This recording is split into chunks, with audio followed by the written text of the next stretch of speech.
क्योंकि इस बार कहानी ने लिया है एक ऐसा धमाकेदार मोड़ कि रोंगटे खड़े हो जाएंगे। रात का अंधेरा छा रहा था।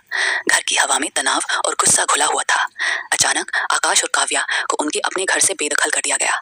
आकाश के परिवार वाले चीख चीख कर कह रहे थे, निकल जाओ, इस घर में अब तुम्हारी कोई जगह नहीं। काव्या रो रही थी। आकाश का चेहरा क्रोध से लाल था। ठीक उसी वक्त सूरज, वो बहादुर, वो जिद्दी, वो प्यार भरा इंसान आगे बढ़ा और गहरी आवाज में बोला, आओ मेरे घर चलो, तुम दोनों अब मेरे साथ रहोगे।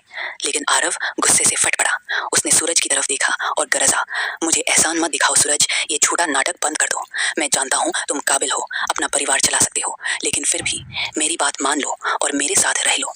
माहौल बिजली की तरह चमक उठा। सूरज ने आकाश के पिता को गुस्से में घसीटते हुए जेल की तरफ बढ़ाया।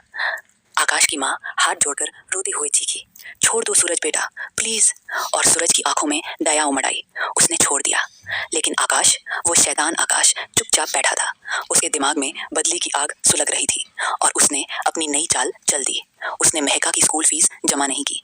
अब ईशा, वो मासूम, वो जुझारू ईशा, अपनी बेटी के भविष्य के लिए नौकरी की तलाश में निकल पड़ी।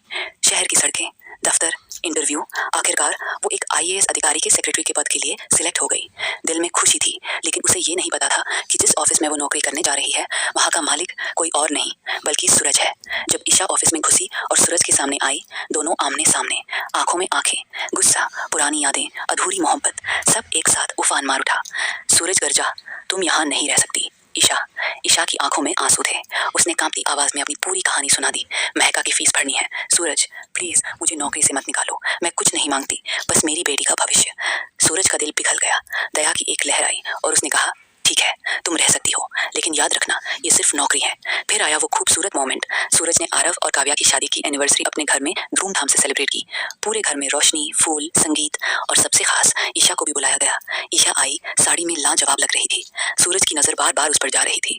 आरव और काव्या, ईशा और सूरज, सब एक साथ, हंसी, बातें, नजदीकियां, वो पुरानी वाली केमिस्ट्री फिर से जगमगा उठी। सब लोग खुशी खुशी एंजॉय कर रहे थे। सूरज ईशा को चुपके से देख रहा था और ईशा शर्मा कर मुस्कुरा रही थी। दोस्तों, अब सवाल ये है, क्या ईशा और सूरज फिर से एक हो पाएंगे? क्या उनकी मोहब्बत की कहानी फिर से नई शुरुआत करेगी, या आकाश अपनी अगली चाल चलकर सब कुछ बर्बाद कर देगा? आपको क्या लगता है? कमेंट बॉक्स में अपनी राय जरूर बताएं। कल का एपिसोड और भी धमाकेदार होने वाला है। आकाश की नई साजिश, ईशा सूरज की बढ़ती नजदीकियां और बहुत कुछ। मत भूलना, कल फिर मिलेंगे इसी रोमांच के साथ। जी हाँ दोस्तों, आप लोगों को क्या लगता है कि आकाश एक नई चाल चलेगा या नहीं? ईशा और सूरज को एक होते हुए देखकर आकाश अपनी नई चाल क्या चलेगा?